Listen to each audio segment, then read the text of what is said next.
It's my great pleasure to welcome two times Miss Olympia fitness champion and Arnold Classic champion. And as we can read on your sponsors page, Accent Sledge, you are as well a certified plant pathologist and dog lover, Missy Truscott. Hi, Dave. How you doing? I'm all right, thank you. How are you? Good, thanks. I just had a chiropractor appointment, so I'm feeling all like nice and limber right now. How is the prep going? Amazing. So just like a little backstory here. I only compete at Olympia now. Yep. But my body really responds well when I do multiple shows. So what my coach and I and my husband have done this year is we started earlier this prep, so around 25 weeks out. So leading into 12 weeks out, 8 weeks out, we do like mock shows. So my body, we can figure out what works, what doesn't, and it's kind of like I'm competing again. So I started early, and now I'm kind of in this phase 14 weeks out where we're adding some more food back in. So like my abs are like starting to fill back out, and yeah, we're just doing like a little load right now. Load. When it comes to the Olympia itself, the whole crew is now producing a lot of great videos, like for example the Battle of the Olympia. You have been recording it last like two days ago, something like this. How did it go? That's correct. Yeah. So I'm up in Washington, which is on the west coast of the United States. And where I went was down in Phoenix, Arizona. So it was about a 3-hour flight. I went down there. It's like in the desert. So I don't know temperature wise if you know the temperature, but it was 118 degrees. So hot. Like it was crazy. But we had like a really good time. It was just Whitney and I. And we basically did some like combos on stage just to, really promote the sorry, that's 50 degrees in Celsius almost. Yeah, I mean, it's 47. wild. Yeah, that's crazy, right? And how to do a backflip in that kind of temperature? Well, it was air conditioned, which was nice. Yeah, but still. Yeah, it's like a dry heat, like desert, like really messes like with your throat and everything. So it was cool though. I had a lot of fun. Jake Wood was there. He is the owner of Mr. Olympia. So it was good to catch up with him and stuff. Yeah, and about the prep itself, how much of the output do you have? Because fitness itself, it's extremely hard category. You don't only have to look lean, be lean, have a nice physique, but you always have to perform. So getting down to, like 8 or 9% of fat, or even lower to the 6s, it's extremely demanding on your body. So how much cardio, how many trainings per day, and how does your day looks at all? Because it's like, it has to be like surrounded around the whole fitness. Absolutely. Yeah, you nailed that. So typically my mornings start with fasted cardio. And then I'll eat a meal. I'll do my online clients. I have a coaching business, Team Apex. And then I'll eat another meal. I'll go to the gym and lift. And then as the weeks go on, I'm focusing more on like fitness. So typically I'll train like lift weights 4 days a week. And then the other days I'm doing routine practice at the gymnastics club, or I do routine practice here at home in my garage where I have like mats and weights, where more like the ankle weights you put on your ankles and like the weighted vest, just to help with my agility type training. Could you explain to people how is fitness being judged? Because you don't only have the physique round, you have as well the agility round, so to speak, the routine round. Yeah, so the physique round is very much like figure. So we do our front shot, we do the quarter turns, and that is 1/3 of our score. And then 2/3 is the routine. So the routine makes up majority of our score. And that's where a lot of girls move up in fitness because, you know, their routines are so good, but maybe they're lacking a little in the physique. My goal is always to come with a figure-like physique. So, you know, like Sid Gillen, the very X-frame shape. And, you know, I bring the conditioning. So I do feel if I'm confident in my abilities, and I feel like if I am better than last year, I will have a successful Olympia. What is the hardest thing in the fitness for you? For me, it's definitely coming down in body weight because you know, I love bodybuilding. I love to train hard. I love to eat in my off season. I love to see my muscles change and my body change. So for me, it's getting that weight off and then going into a prep. But you know, as being a bodybuilder, you have to hold that tissue for a while before you can diet it down. So I'm very blessed that this year I took the Arnold off. I didn't do it. And I just wanted to focus on Olympia. At the time I was kind of like, well, you know, I just won Olympia. I can win this Arnold. Like, no doubt in my mind, I could win it. But I also thought, no, I want to make changes this year. And the only way you can make changes is to let your body, you know, reset, recover. And yeah, my body's just responding so well now. So I'm in a really good spot. You wrote, I mean, it is written on your sponsored page that you are a dog lover. Which dogs do you like? Which dogs are your favorite? Or do you love just every each? And which is the top notch for you? Yeah, I honestly, Dave, I love every dog. It's so funny. We'll be driving and I'll see a dog and I'll be like, I just like freak out. But we have wiener dogs. Okay. The little dachshunds. Okay. Yeah. With Matt, yes, with your husband. Yes. Yep. Yeah, because the dogs as well can help you with your cardio, so to speak. But in fitness, you need to do your cardio more like intervals, I think, to get your stamina boosted. Yeah. So it's different. I use HIIT interval cardio for more of like weight loss. I don't do it for my routine practices.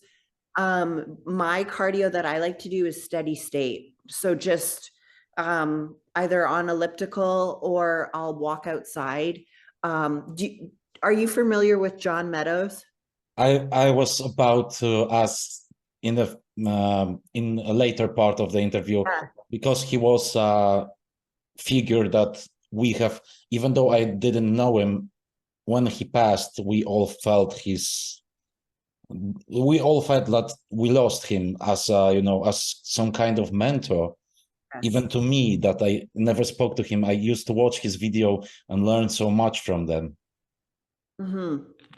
Yeah, he was definitely like the our father of bodybuilding. You know, he helped so many people, and I am truly blessed to, you know, have him in my corner. And you know, I think about him daily, and he literally, like, he's in that shot over there, but he literally like launched my career for me, like in the sense of training and, you know, learning how to feel muscle, all of that type of stuff. But John was really big with me doing list cardio, like walking outside. So I can remember, like, in 2020, it would be so cold and like raining here, like 5 a.m, and it would be pitch black, but I'd have like a little headlamp on, and I'd put my wiener dogs in like their little raincoats, and we would go on like 2-mile walks. So it was good, but yeah.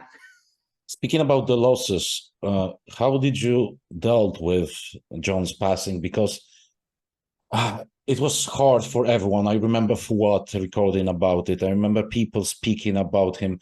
It was a like only person that when he passed, there was no negativity. There was nothing wrong said about him. Everyone had so much respect to this man. Yeah, you're exactly right. The respect that everyone had for John, I mean, it shows. You know, he touched so many people's lives, and it was a really, really difficult time, you know, for me and my husband. We also had lost my father-in-law, Matt's dad, 2 weeks before John. So it was a really, really hard time. A part of me like tries not to think about it now in a negative way. You know, when I get asked these questions, I try to think about, you know, all the positivity that, you know, my father-in-law and John left on this earth, and how we remember them like every day, for all the good stuff that they've done and the stuff that we're still learning from them. You know, like look at John's YouTube, like his wife, Mary, is, you know, still putting content out of John. His sons are thriving right now. Like Alexander is, he's into powerlifting, and it's really awesome to see. So John is an amazing man, and, you know, he'll never be forgotten. 2021, you have lost the title. How did you dealt with that? It was plenty of people said that it was a controversial decision. You have never, I think, complained or something about it. You moved on quite well, as a champion should, because it's not in your hand, and comments, you know, negative thinking and negative way of speaking about losing your titles may have, if you have ever had done it, impacted judges in the future. And that's the truth, because we are just humans. And Okay. how did you dealt with that, you know, losing the title?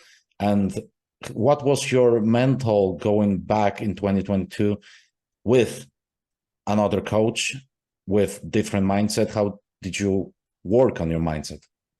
Yeah. So here's the thing. When you get to like the top level, you need that coach, you need that second eyes to help you see what you're not seeing.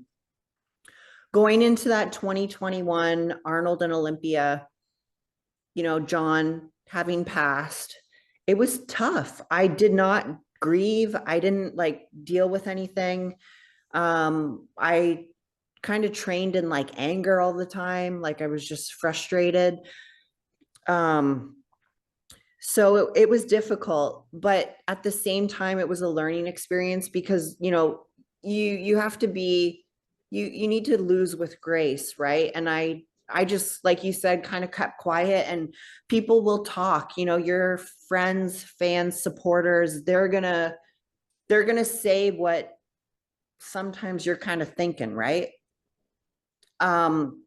So I just, you know, I just put my head down, for 2022, and just, you know, I know what I'm capable of, and I just showed it to everyone by winning this year's Olympia.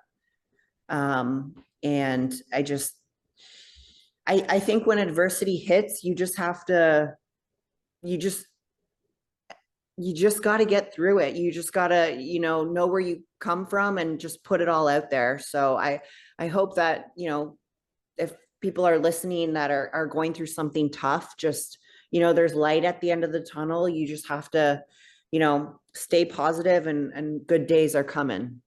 Yeah, because nowadays loads of people deal with mental problems, with depression and so on.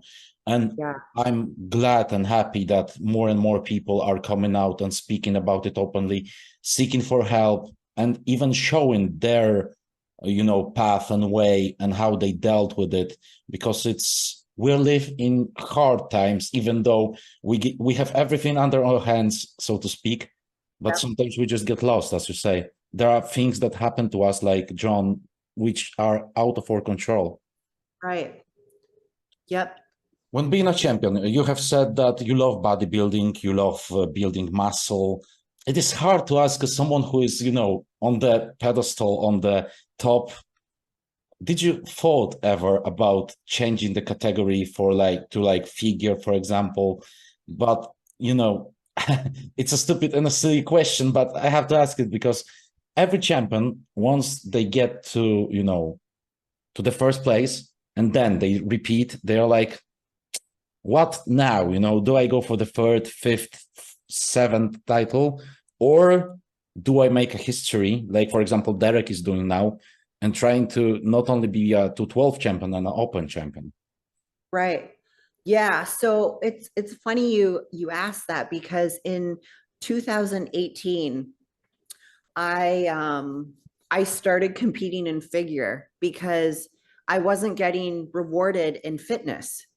So I'm like, what is going on? Like, I don't know, like, why am I, wasting my time if I'm not getting rewarded? So I did like 4 figure shows. I got some medals back there for winning.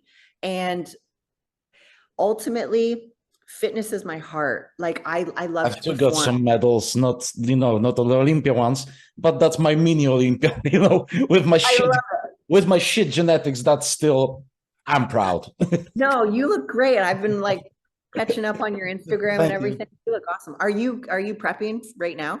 Yeah, I'm 6.5 weeks out, so I hope just to hoping it's a stupid question, because we have everything in our hands. So I'm just going to get the things done, and that's all. I'm just going to crack on, get in the best shape, and then let the judges decide. If I win, I'm happy. If I lose, I'm happy. I gave everything I got. That's the I think that the mentality that everyone should have, because we don't have it in, when we step on stage, it's done. We have no control. Yep. We don't have like throwing. You can do a beautiful figure like backflips and so on, but judge is going to say, I didn't really like it, and you're like, what? For sure. Do you have your stand could be off? Yeah. Do you have like criteria, like for example, that you have to perform some of the figures? Yeah. So there's four mandatory moves that we have to do. Push up, any kind, a split, a jump, and a high kick. So that's it. And then everything else is kind of, just whatever flair you want to put on it. If you're a dancer, or me, backflips and stuff. Speaking about the legends of the sport, because who was your inspiration, if you have any, inside the fitness and outside of it? Because we can have inspirations, like, for example, I can be a bodybuilder, but I can watch a lot of Michael Jordan's matches and take an inspiration from his figure. Yeah. So growing up, I really love Jay Cutler. Who doesn't?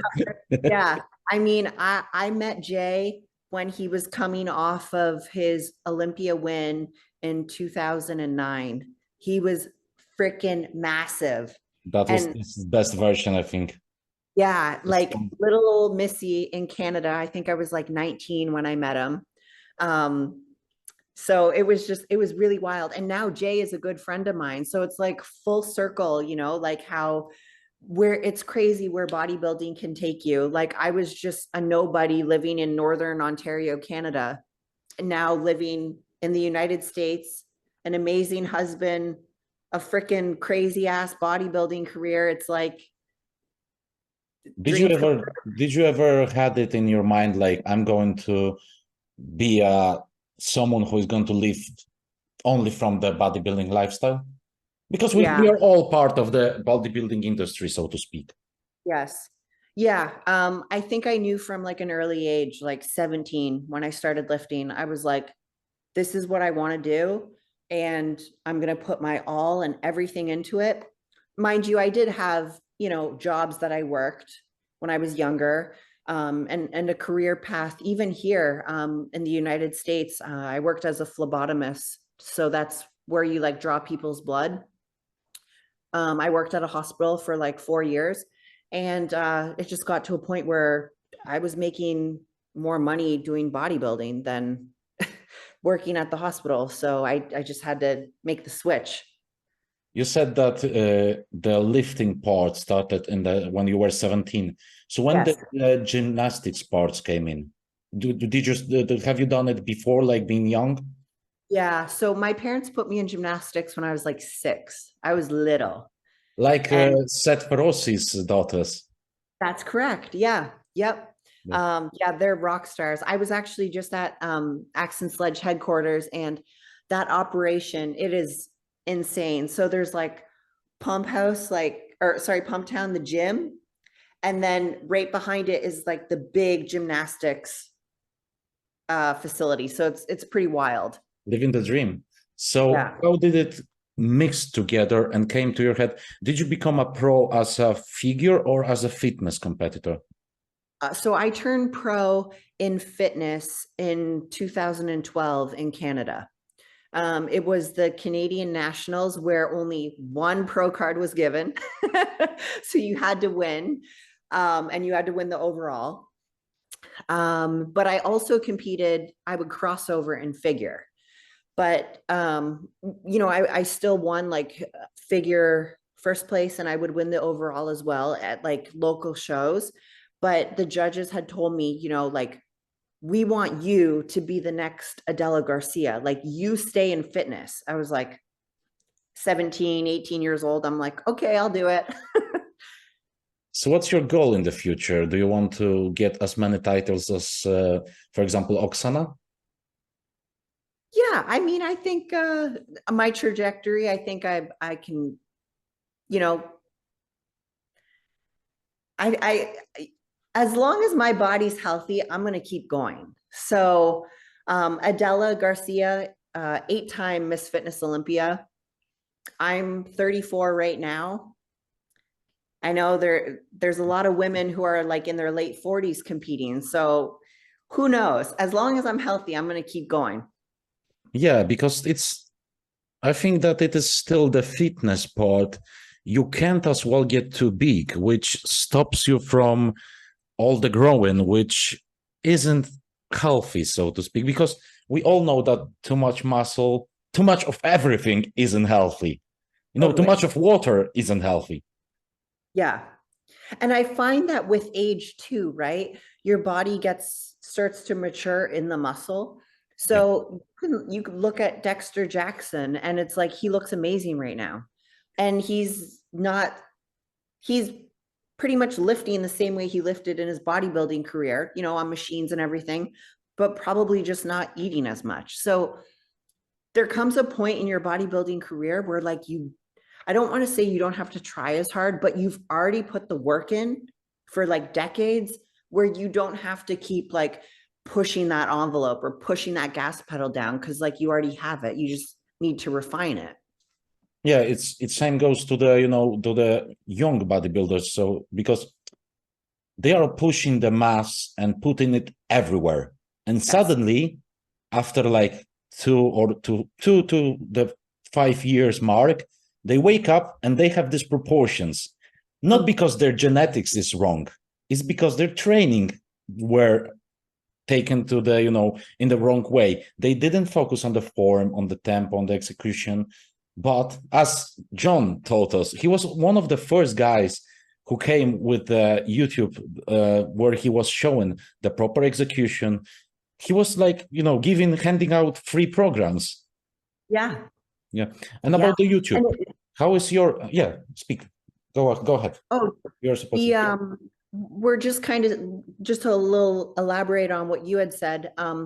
We're seeing now guys in the men's open whose midsections, not just going this way, but it's kind of going this way. Like their obliques are starting to widen out. And it's like, it's almost like they're pushing it too much. They need to give themselves more time. You see it a lot on like the national stage, like the men here in America. And I don't know. I do love the freaks. I love men's open. I think I'm just a huge fan of bodybuilding, but I do think at some point we need to like wheel it back in, and the guys need to start looking more like, a Derek Lunsford, super tight in the midsection and then exploding up top. But I think we are going into that direction because of the judging, Samson, Andrew, Hunter. Hunter has improved immensely his midsection. Nick even. No one can say anymore, Nick is being called as he's being called now because of his past. If someone would have, posted his pictures right now without showing his past pictures, no one would have called him the way they do. That's Yes, the I fact, know. because Nick improved his midsection so much. About the YouTube, because you have the YouTube channel, how are you planning to develop it? Because fitness is so interesting. You can go in so many directions. Yeah. So my YouTube channel is Missy Truscott, and I do like weekly uploads. I do more of like a vlog type style where I just bring you along the day with me, whether I'm eating, training, and then I like to give tips that, you or women can like actually use like in their daily life. So I might talk about like like a spice or some type of condiment that I put on my food that might be useful for you. But I've been vlogging for the past 2 years.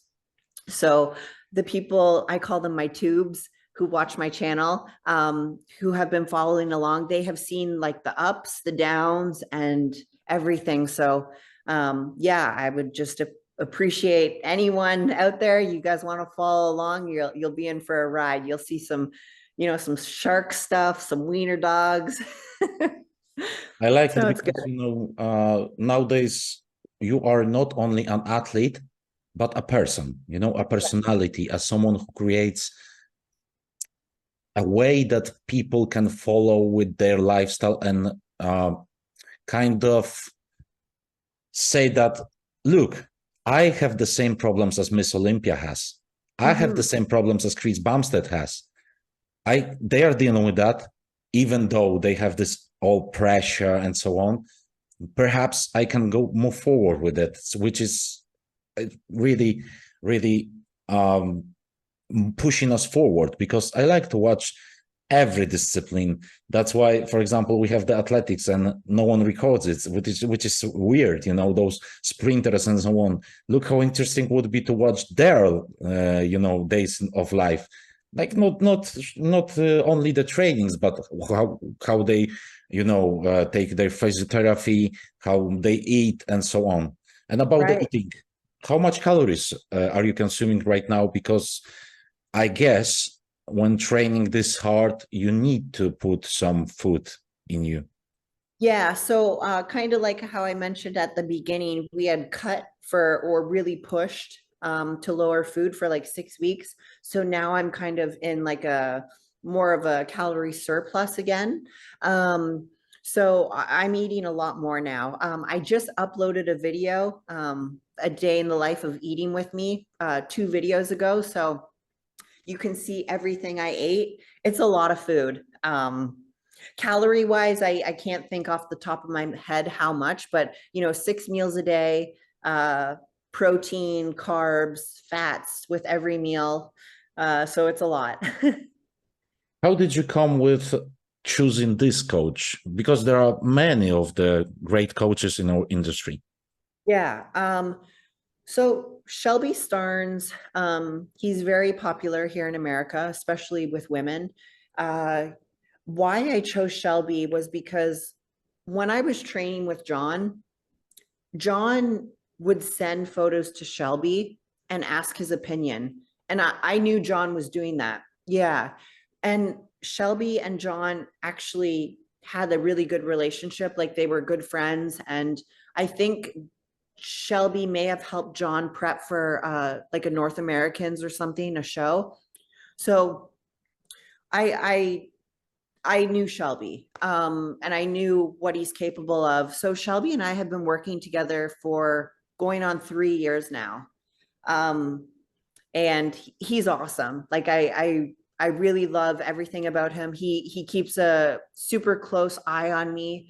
Like right now I check in every other day. So we're like 14 weeks out. It's a lot.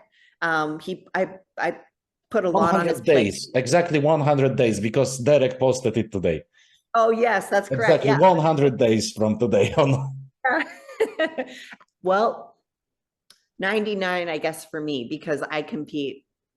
Well, no, his prejudging is my Friday. So you're right, 100 days. Yeah. Yeah, because the it's men, not. yeah, the men's hold conditioning for 2 days. Yeah. So the last question, what can we expect this year to see on stage as well as the physique changes and the routine? Yeah.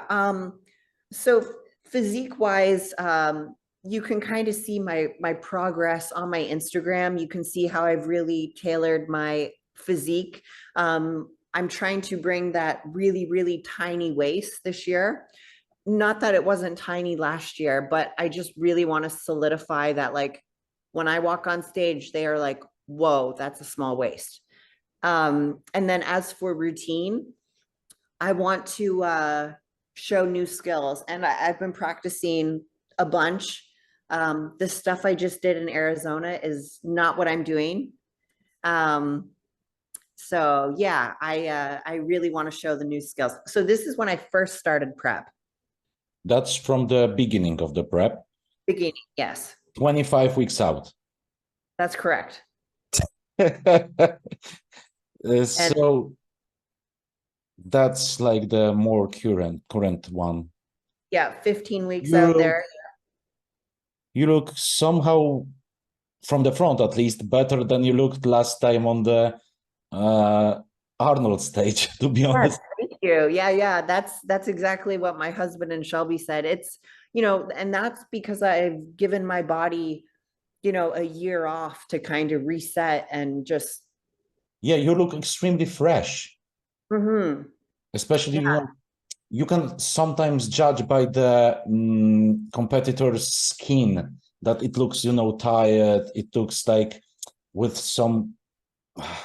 It loses the elasticity, like the collagen. Exactly. And here you look just, yeah, I'm not going to, go to, you have enough compliments for now, and you are going to get way more once you win it for the third time. And that's what I'm hoping for.